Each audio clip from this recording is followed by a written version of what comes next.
안녕하세요. 반갑습니다. 사랑합니다.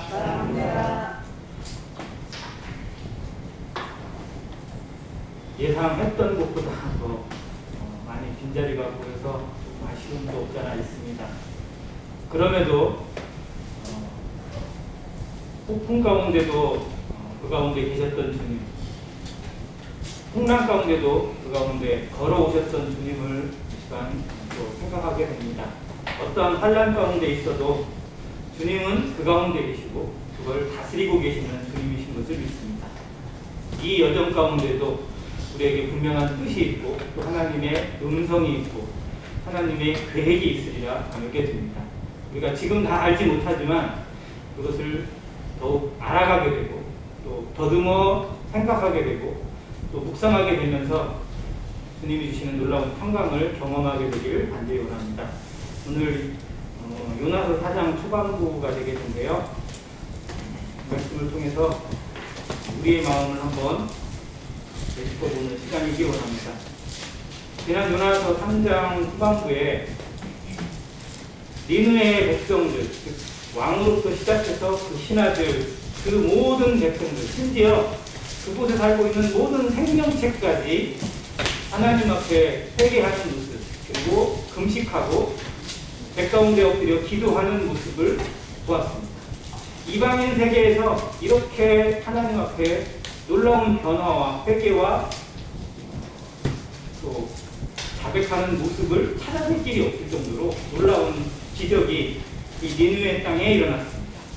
요나의 복음을 통해서 3일 동안 전해야 될 복음이 단 하루 만에 전해지는, 어떻게 보면 약간 불완전하고 어떻게 보면 미성숙한 복음의 선포였는데도 하나님께서 기적을 일으키시고 그 백성들이 모두 다 변화되어지는 능력을 맛보게 하셨습니다.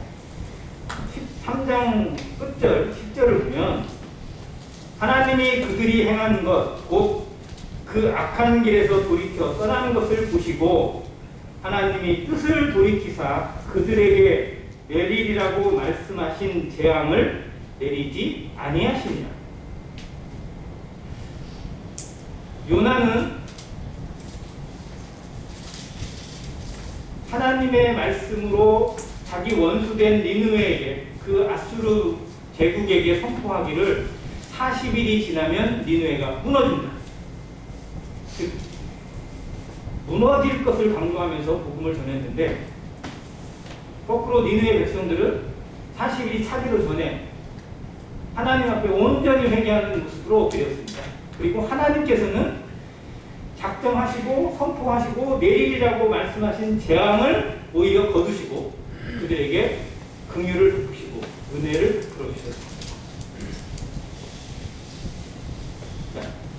하나님이 요나를 부르신 것도 물고기 뱃속에 들어가서 죽음을 맛보고 부활을 경험하게 하시는 것도 안 가고 있다고 버티고 있는 요나를 다시 니느웨 땅에 보내신 이유도 이것입니다. 그들에게 멸망이 내려지고 죽음이 내려지고 심판이 내려지는 것보다 그들이 회개하고 그들이 변화되어져서 하나님 앞에 구원 얻기를 원하십니다. 하나님은 모든 사람이 그리스도를 알고 복음을 알고 구원에 이르기를 원하십니다. 어떠한 영혼, 아무리 약한 사람이라 할지라도 하나님 앞에 멸망받고 공의로 심판받는 것을 결코 원하지 않습니다.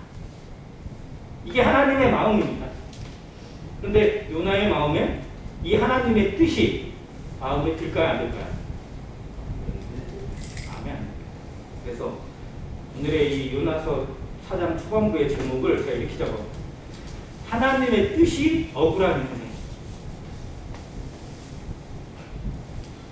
성도들도 하나님의 뜻이 나에게 내려지고 우리에게 허락되어지는 하나님의 뜻이 억울할 때가 있으신가요?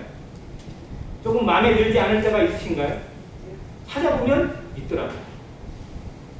항상 아멘이 되는 건 아니더라고요.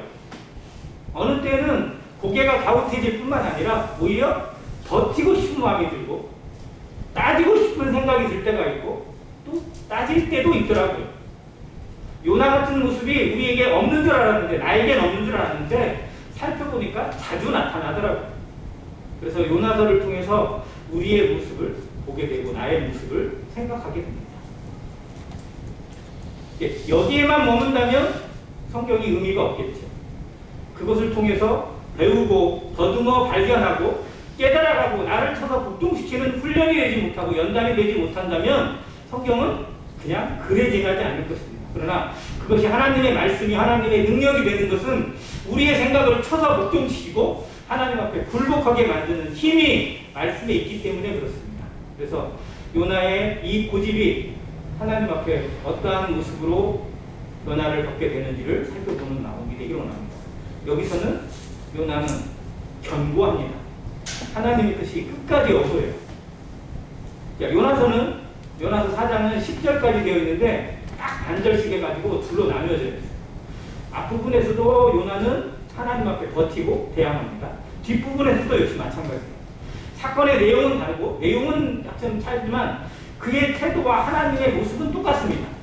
요나는 하나님 앞에 따져요.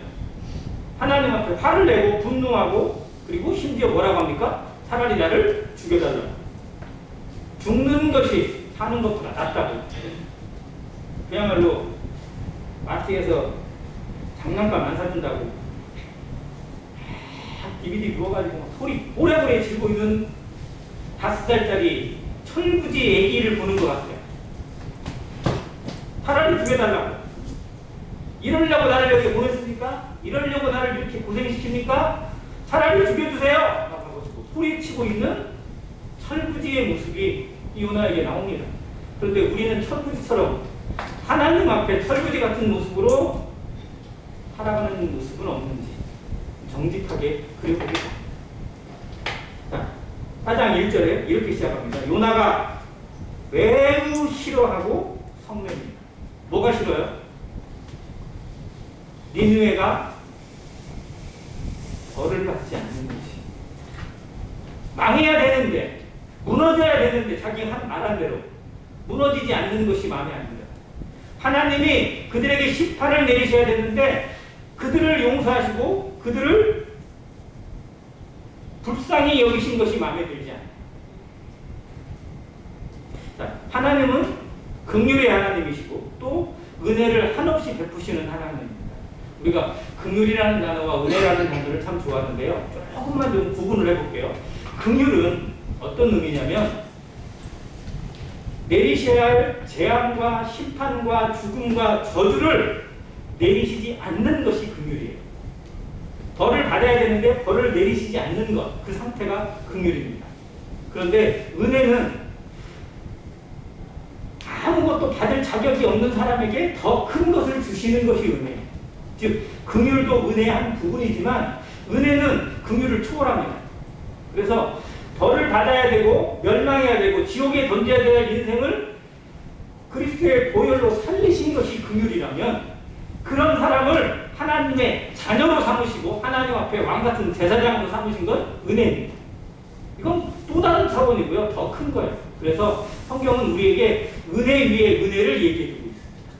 우리의 삶은 은혜에 머물지 않고 그 은혜 위에 또 다른 은혜를, 즉 자기 아들을 아끼지 않고 내어주신 이가 어찌 그 아들과 함께 모든 것을 우리에게 은사로 주시지 않겠느냐는 로마서 8장 말씀처럼 계속해서 부어주시고 계속해서 더해주시고 거기에 더해서 더 놀라운 것을 깨닫게 해주시는 하나님의 은혜가 우리 가운데 있어요. 그런데 그것이 연결되어지려면, 그것이 우리에게 진정한 은혜로 다가오려면 내 마음이 하나님과 뜻이 같아져야 돼요. 통해져야 됩니다. 구원도 마찬가지잖아요. 구원도 그 하나님의 말씀이 내 마음에 들어와야 돼요. 믿어져야 돼요. 통로가 돼야 돼요. 어떠한 방법은 뚫려야 됩니다. 이게 부서져야 돼요. 그런데 구원 받는 것도 역시 그 통로가 되어야 되는 것처럼 말씀이 내 가운데 역사되어지는, 경험되어지는 것이 되려면 역시 내가 부서져야 돼요. 요나는 이게 안 돼요. 내가 생각하는 생각이 이거예요. 여기까지예요. 이렇게 돼야 돼요. 이것을 위해서 살아왔고 이것이 목적이었어요. 그런데 그게 안 되는 것에 불만이 쌓이고 하나님이 행하시는 모든 것이 불만이에요. 마음에 들지 않아요. 그래서 누구에게 화를 내요? 하나님에게 화를 내요. 요나의 모습이에요. 요나가 이렇게 얘기합니다. 2절에 여호와께 기도하여 이르되. 자, 요나의 기도, 요나서 2장의 주제입니다. 요나서 2장에 나오는 요나의 기도는 그가 물고기 뱃속에 던져져서 죽음을 맛보게 되었을 때 드리는 기도였습니다. 그리고 그의 2장에 나타나는 요나의 기도를 쭉 살펴보면 자기 자신을 돌아보게 되고 하나님을 찾게 되고 하나님 앞에 생명에 건지시는 하나님을 묵상하게 되면서 나중에 감사와 찬양을 드리는 예배가 나오게 됩니다.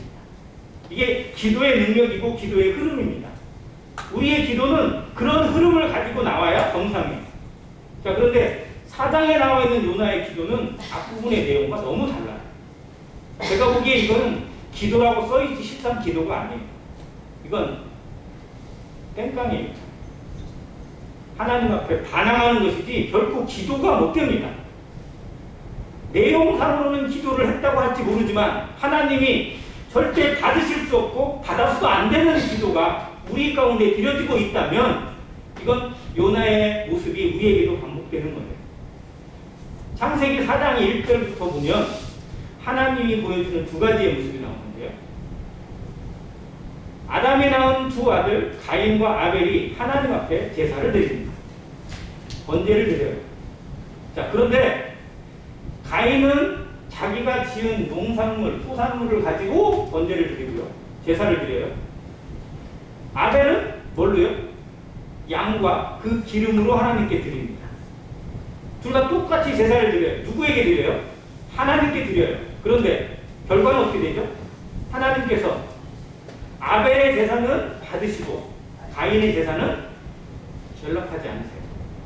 원어적으로 보면 쳐다보지도 않으셨다고 되어 있어요. 그래서 누가 화가 나요? 가인이 화가 납니다. 이 모습하고 똑같아요. 요나가 하나님 앞에 분노하고 화를 내는 모습과 가인이 자기 제사가 연락되지 않는 것에 화가 나는 모습이 성경적으로 똑같아요. 자, 왜 안 됐는지, 왜 이런 상황이 온 것인지 생각했다면 태도가 달라져야 되는데 그걸 생각하지 않아요. 결과만을 놓고 보면서 안 된 것이 화가 나고 내 마음대로 안 된 것이 열이 받아요. 그래서 화를 냅니다. 그리고 화를 내는 것을 정당하다고 여겨요. 거기에서 절제가 안 되고 거기에 점점 빠져서 결국은 가인은 누구를 죽여요? 아벨을 죽이는 죄에 빠지게 됩니다. 죄가 더 큰 죄를 낳고 죄가 사망을 낳는 모습이 가인에게서 나오는 모습이죠. 자, 요나도 역시 그럴 상황이 처해질 수 있어요. 더 큰 악에 빠질 수 있는 위험이 있습니다. 하나님을 믿고 하나님의 선지자로 살아간다는 사람이 하나님에게 따지고는 있고 하나님 앞에 반항하고 있고 하나님의 처사가 마음에 들지 않아서 불퉁불퉁하고 있는 모습, 성도의 삶이 감사가 없고 오히려 원망과 판단만 있고 남을 향한 비교만 있고 불평만 나온다면 요나의 모습하고 뭐가 다르겠어요? 가인의 삶의 모습하고 무엇이 다르겠어요? 우리 모습에 이런 허황된 그림자, 이선의 그림자가 없는 것인지 요나를 통해서 한번 살펴보게 됩니다. 기도하고 있다고 하지만 기도가 아니에요. 그는 물고기 뱃속에 가장 낮은 환경을 통해서 하나님을 배웠고 하나님을 깨달았습니다. 그래서 평강을 얻었어요. 하나님을 맛보고 은혜를 경험했습니다. 그런데 지금은 은혜를 잃어버렸어요. 다시 처음 상태로 돌아와 버렸어요. 요나서 1장에 나와 있는 처음의 상태하고 4장에 나와 있는 이 상태가 똑같습니다.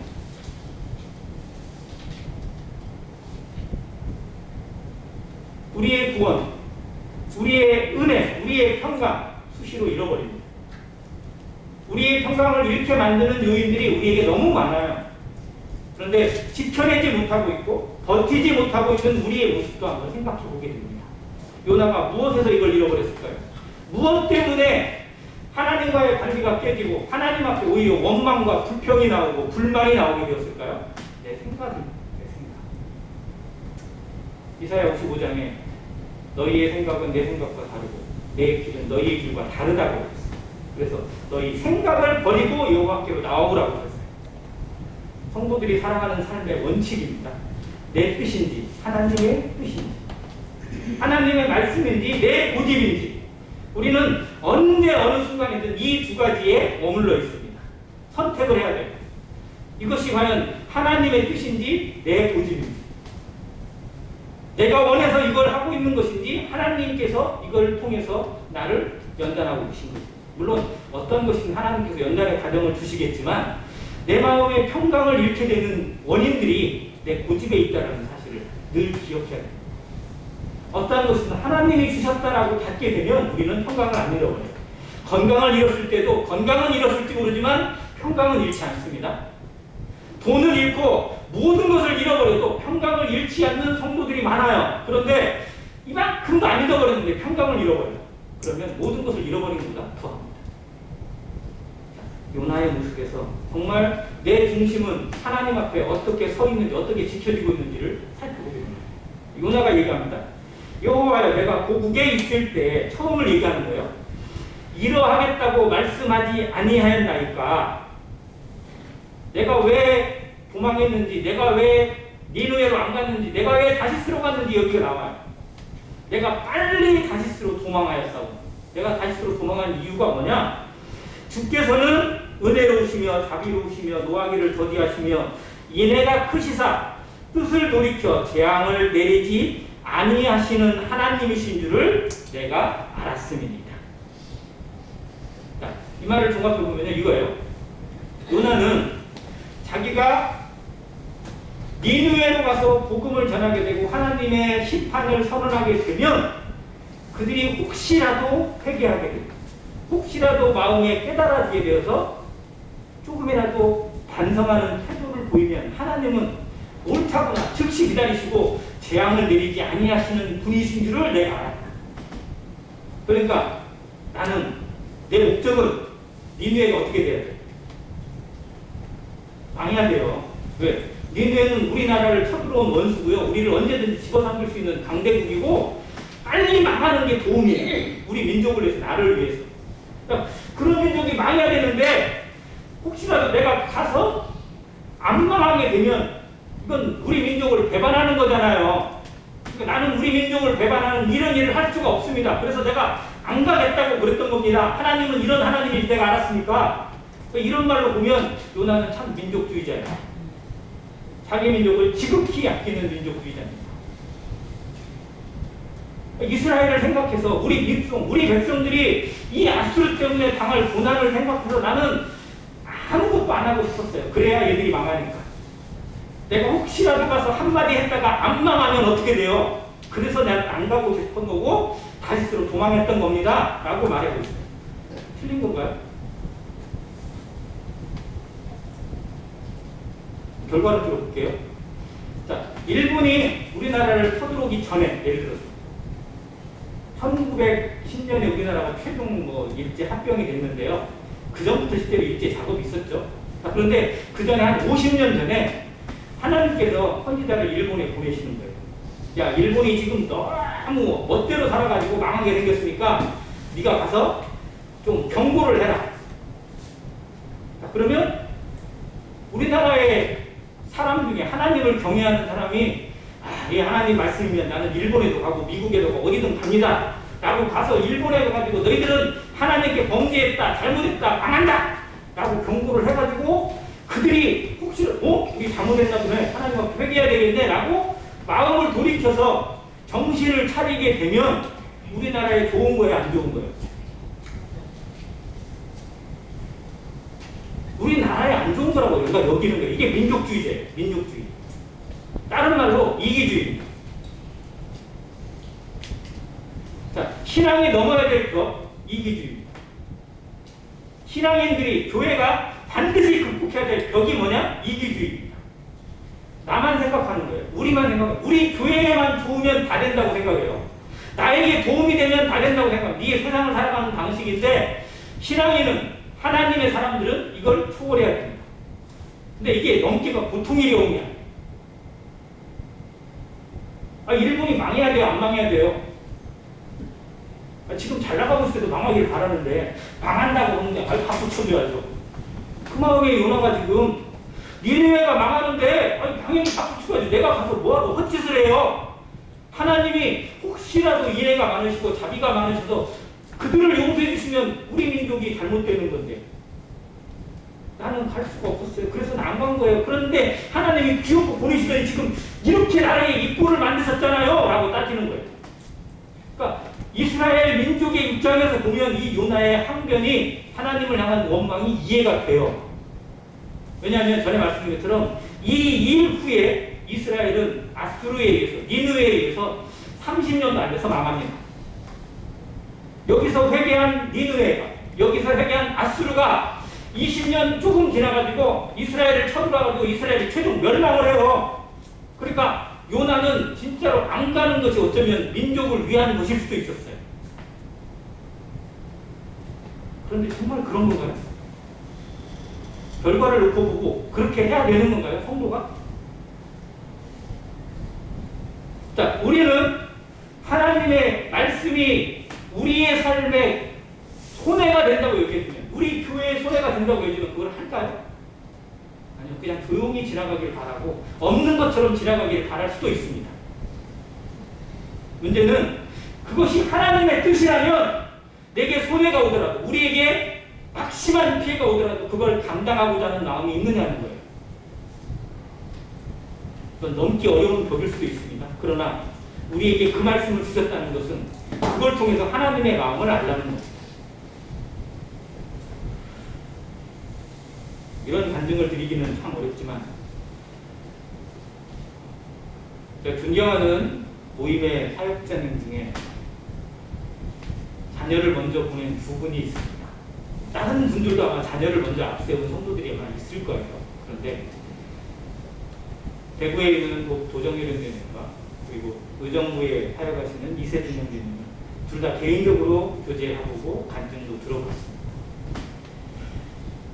근데 고등학생 성진이를 앞세우신 그 형제님이나 이제 대학교, 그것도 문안 동료 딸내미를 앞세운 이세준 형제님이나 정말로 그 상황을 도저히 이해할 수가 없고 받아들일 수가 어려운 그런 상황이었다고 말씀하셨어요. 왜? 다 그냥 무탈했어요. 아무 일 없었어요.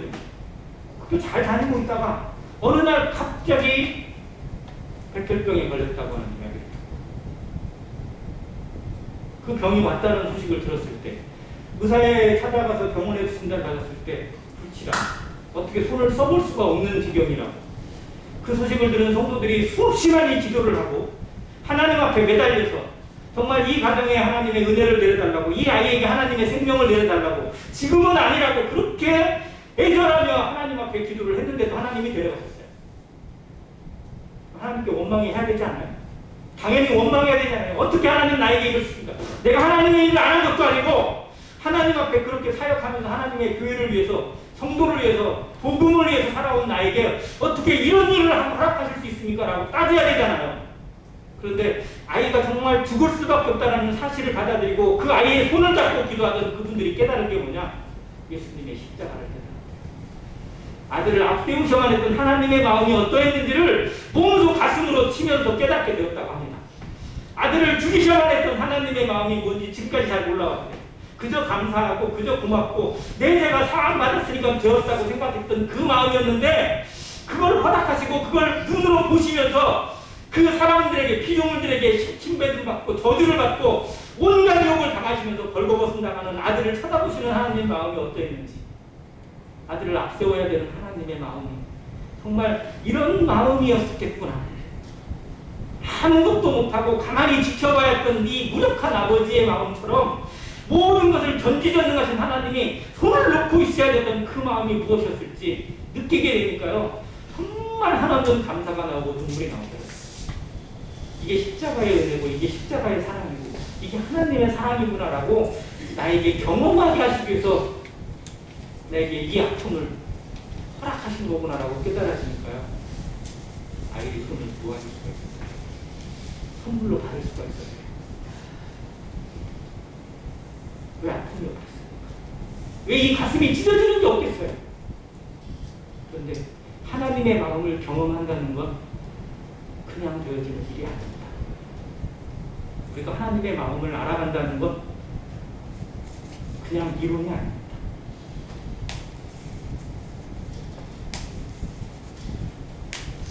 고통 속에서, 찢어지는 눈물 속에서 배우지 못한다면 우리는 평생 동안 하나님을 정말 이만큼도 모른 채 살아갈 수 있습니다. 요나에게 넘어야 될 벽이 뭐였느냐? 원수까지 사랑하시는, 원수도 품으시는 하나님의 마음이었어요. 자, 그런데 원수는 무조건 멸망해야 되고 원수는 망해야 된다면 내가 구원받을 길이 없잖아요. 이방인이 어떻게 하나님 앞에 은혜를 받고 어떻게 하나님의 말씀에 들어올 수가 있어요? 하나님을 모르고 하나님 앞에 감사치도 않고 오히려 정말 자기 멋대로 죄만 짓고 살아가던 이방인들이 하나님의 백성이 된다는 것, 그건 이해할 수 없는 일입니다. 유대인들은 이 벽을 못 넘었어요. 그런데 성경은, 구약 성경에도 이미 모든 이방인들이 하나님 앞에 은혜를 받을 것을 보여주고 있었고 그려주고 있었습니다. 예수님이 그걸 증명해 주셨어요. 말씀해 주십니다.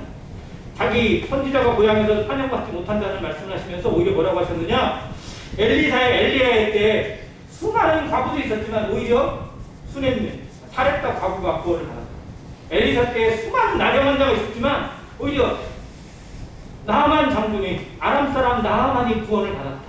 하나님의 은혜는 자기 백성이 아니라 오히려 이방인에게 향하게 할 것이다 라고 하는 비밀을 보여주셨습니다. 그래서 우리가 구원받았잖아요. 니느웨를 사랑하신 하나님이 대한민국을 사랑하시고 나 같은 자도 사랑하셔서 지금 우리가 하나님의 백성이요, 하나님의 나라, 하나님의 자녀가 되어서 하나님을 찬양할 수 있도록 하신 은혜입니다. 그런데 그 은혜는 나에게만 통하고 다른 사람에게는 통해서는 안 돼요. 나에게는 긍휼을 베푸시고 다른 사람에게는 저주를 내리셔야 하나님입니까? 아니잖아요. 나에게 은혜를 베푸셨다면 다른 사람도 동일하게 은혜를 베푸시는 것이 하나님의 공입니다. 우리가 이 마음으로 넓어지지 못한다면, 다른 사람을 품어주는 능력이 없고 그런 넓어짐이 없다면 우리는 하나님을 헛되이 믿는 겁니다. 로마서 13장에 로마서 12장부터 하나님께서 성도의 삶에서 보여줘야 될 본을 보여줬어요. 할 수 있거든 너희로서는 모든 사람과 더불어 화목하라. 악에 계시지 말고 선으로 악을 이기라고 했어요. 우리는 내가 하나님이 내 편이니까 나를 아프게 하는 사람, 나를 때리는 사람, 나에게 힘들게 하는 사람은 적으로 간주합니다. 원수로 간주해버려요. 판단해버려요. 그래서 마음 놓고 저주를 퍼붓고요, 마음 놓고 재앙이 내리기를 기도합니다. 그리고도 내 마음이 떳떳하다면 내가 정말 하나님을 아는 사람인 건가? 나도 옛날에 그런 사람이었는데 왜 개구리 올챙이도 생각은 못하고 여전히 나의 위주로만, 하나님은 그냥 무조건 내 편이셔야 되고, 그런 한계에 머물러 있는 나는 정말 이기적인 교회는 아닌지 우리 자신을 돌아봐야 됩니다. 왜 교회가 욕먹는지 아세요? 지들만 합니다. 자기가 하는 것은 하나님의 영광이래요. 건물을 쌓고 뭐 세금을 실제로 탈루하고 뭐 아들에게 승계를 하고 뭐를 하는 것도 하나님의 영광으로 다 포장을 해버려요. 그리고 남에게 하는 것들은 다 이단이고 사단의 행위고 하나님을 대적하는 거라고 막 저주를 퍼붓습니다. 그러니 욕을 먹을 수밖에 없죠. 정말 예수님이라면 그렇게 하셨을까요? 아닙니다. 철저한 이기주의가 교회를 멍들게 하고 있고 복음을 해방하고 있습니다. 우리의 삶을 가로막고 있고 다른 사람과의 관계를 어렵게 하고 있습니다. 정말 하나님은요, 나에게도 긍휼을 베푸시지만 다른 사람 모두에게도 긍휼을 베푸시는 하나님인 줄 알아요. 요나가 깨지 못한 벽이 우리에게도 있을 수 있다는 사실을 기억하면서 하나님 앞에 나는 어떠한 자세로 서 있는지를 돌아보기 원합니다. 정말 하나님은 자비로우시고 은혜로우시고 노하기를 더디하세요. 인애가 크십니다. 그래서 나 같은 것도 사랑하셨어요. 마찬가지로 나보다 정말 더 많은 사람들, 더 다른 사람들에게도 하나님은 은혜를 베푸시고요, 예수님은 그들을 위해서도 죽으신 거예요. 예수님이 옆에 같이 못 봤었던 강도, 우리가 너무 잘 압니다. 이 강도는 십자가가 원래 세 개예요. 예수님이 어디에 달리셨죠? 가운데. 그리고 두 강도가 왼쪽에 달렸어요. 그런데 예수님이 달리셔야 할 자리가 원래 누구 자리죠? 원래 누구 자리예요? 거기가? 바라바입니다. 바라바가 원래 거기 자리에 달려야 될 강도예요. 그런데 유대인들한테 타협을 했어요. 빌라도가. 자, 내가 이 예수를 놔줄 거야, 빌라도를 놔줄 거야. 명절에 한 명씩 풀어주니까. 그런데 당연히 예수님 풀어주라고 할 줄 알았어요. 왜? 바라바는 강도니까. 도움이 안 되는 사람이니까. 그런데 누구를 풀어달라고? 바라바를 풀어달라고 했어요. 그래서 바라바는 풀어줍니다. 예수님이 대신 십자가에 못 박혔어요. 자, 바라바가 가운데 달리는 사람이라면요, 이 두 강도가 아는 사람일까요? 모르는 사람일까요? 둘 다 강도예요. 다 강도들이에요. 여기서 말하는 강도는요, 진짜 칼 찌르고 사람 물건 빼앗는 강도가 아니라 로마의 대항에서 수단과 방법을 가리지 않고 살인과 방화와 약탈을 저지르는 열성분자들을 가리키는 용어입니다. 그게 이스라엘을 위한 길이라고 생각해서 유대인도 막 힘으로 죽이고요. 그렇게 공격을 자행했던 사람들을 강도라고 불렀어요. 로마의 대적자들입니다. 자, 자기들의 두목이었던 바라바가 풀려났어요. 그리고 그 자리에 예수님이 했어요. 자기들은 안 풀렸어요. 자기들은 십자가에 매달려요. 이 강도들은 억울해요, 안 억울해요? 그들 입장에서 억울해요. 나보다 더한 놈은 풀려나고, 응? 우리는 죽고, 근데 그 자리에 예수님이 있는 거예요. 그러니까 막 화를 예수님한테 쏟아내요. 그러다가 예수님의 기도를 한 강도가 들은 거잖아요. 아버지여 저들을 사하여 주옵소서. 자기가 무슨 일을 하는지를 알지 못합니다. 예수님의 모습을 보고 예수님의 음성을 듣고 그의 몸 속에 있는 하나님을 보게 돼서 한 강도가 바뀌게 됐어요. 정말 예수님이 그때 달리지 않으셨다면 그 강도들은, 그 한 강도는 성경에 이름이 없었겠죠. 그냥 십자가에 못 박혀 죽은 로마의 대적자 강도로 그냥 역사에 기록했을 것입니다. 그런데 예수님을 만났습니다. 예수님이 십자가에 대신 날리심으로 말미암아 이 강도까지 구원받아. 그 예수님이 십자가에 매달리심으로 말미암아 나 같은 사람까지 구원받게 되는, 내가 거기 있는 사람이나 마찬가지잖아요. 그 마지막 순간에 그 예수님을 깨닫고 구원받은 그 희망의 끈을 놓지 않고 끝까지 사랑하시는 하나님의 사랑이 이 시대까지 지금 권해져서 코로나 이 와중에도 하나님의 말씀을 듣게 하시고 복음이 전파되어져서 나를 통해서 한 사람이라도 구원받을 수 있는 길을 열어주시는 하나님께 감사하지는 못하고 오히려 누가 나를 힘들게 하는지, 누가 나에게 어렵게 만드는지 그것만 따지고 하나님 저 사람 보내주세요. 저 사람 망하게 해주세요. 우리만 잘 되게 해주세요. 라고 기도하고 있다면 우리 수준은 어디냐. 요나가 3절에 이렇게 갑니다. 여호와여 원하건대 이제 내 생명을 거두어 가소서. 사는 것보다 죽는 것이 내게 나옵니다. 정말 담대한 건가요? 자, 이렇게 말했던 사람 하나 있죠. 누구죠? 하나님 앞에 이렇게 말했던 엘리야입니다. 엘리야. 자, 이스라엘에게 엘리야는 유명해요, 안 유명해요? 이스라엘 사람들에게 엘리야는 유명해요, 안 유명해요? 유명하죠. 모세 다음으로 유명한 사람이 엘리야입니다. 그래서 구약 성경을 다른 말로 모세와 율법, 모세와 선지자, 또 모세와 엘리야라고 합니다. 예수님이 변화산에 가셨을 때 두 명이 나타나요. 모세와 엘리야가. 그만큼 엘리야는 이스라엘 사람들에게 유명한 선지자예요. 그러니까 이 요나가 나도 엘리야 큰 흉을 좀 내야겠다 라고 생각하는지 모르겠지만, 아무튼 하나님 앞에 이렇게 엘리야처럼 버티고 삐깡을 부립니다. 내 생명을 거둬가지고 차라리 죽여주세요. 마음대로 해주세요. 마음대로. 배째라 이거지, 배째라. 여러분도 가끔 그러실 때 있어요? 하나님 앞에 아이고 하나님 뭐 그렇게 마음대로 하세요. 그냥 나 이제 아무것도 하기 싫고요. 이제 어떻게 할지 모르겠고 하나님 알아서 하세요. 똑같은 표현입니다. 그럴 때 있으세요? 상황이 너무 마음에 들지 않을 때, 앞이 보이지 않을 때 사람이 가끔 하나님한테 이렇게 얘기합니다. 하나님 이제 마음대로 하세요. 정말 그게 옳은지 한번 생각해 봐요. 그래서 4절에 이렇게 합니다. 여호와께서 이르시되 내가 성내는 것이 옳으냐. 네가 지금 성질을 내고 있는 것이 합당하냐? 이게 무슨 뜻이에요? 한번 생각해봐라. 왜 이런 일이 주어졌는지, 왜 이 상황이 오게 되는지 한번 생각해봐라. 한 번만 더 생각해봐라. 라는 의미예요. 우리는 생각하지 않아서 망합니다. 생각하는 자는 믿지 않을 수가 없고요. 생각하는 자는 감사하지 않을 수가 없는데 우리는 너무 생각을 안 해요. 하나님 생각을 안 합니다. 철저하게 자기 입으로 생각하고 내 현실만 바라보고 있고 눈에 보이는 대로만 판단할 때가 있습니다. 그래서 화를 자초하고 있고 원망을 쏟아놓고 관계를 깨뜨릴 때가 많다는 것입니다. 조금만 생각하면, 한 번 더 생각하면 상황을 반전시킬 수 있는 하나님의 은혜가 있고 평강이 있습니다.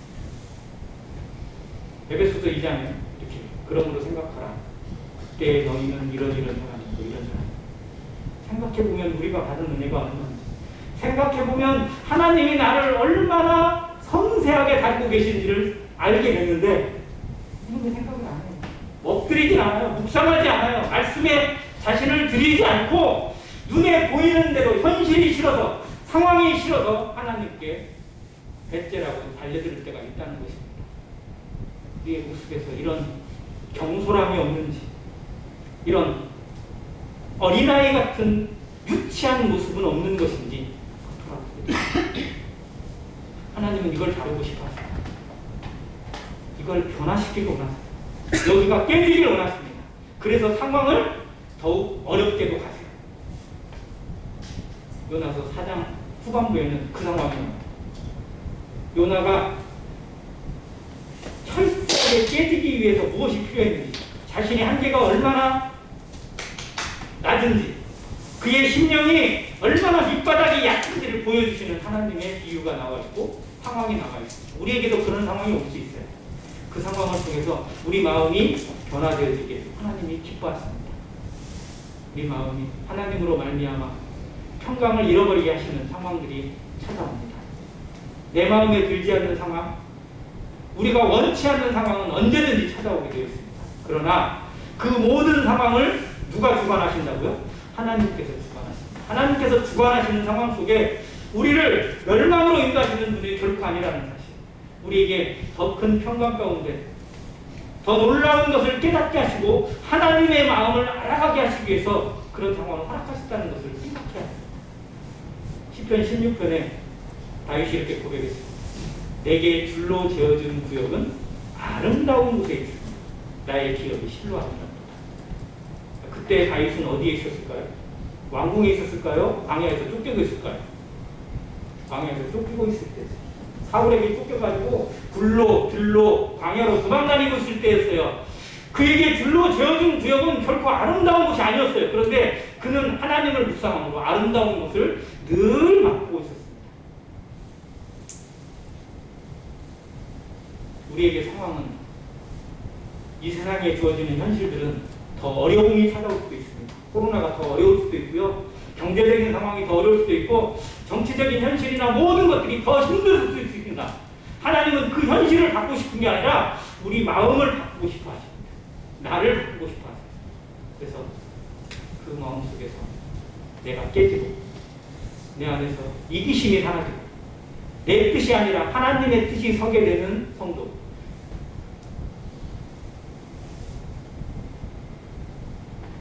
내가 아니요 오직 하나님의 은혜라고 고백했던 사도 바울의 고백이 나를 통해서 나타나게 됩니다. 사도 바울이나 요나나 다 민족주의자였어요. 바울도 자기 유대 민족을 위해서라면 자기가 생명책에서 끊어질지라도, 하나님의 은혜에서 끊어질지라도 원하는 말하고 자기 민족을 향한 열정이 있었습니다. 그런데 사도 바울은 하나님 앞에 붙들리고 성령에 붙들린 다음에 그 생각이 깨졌어요.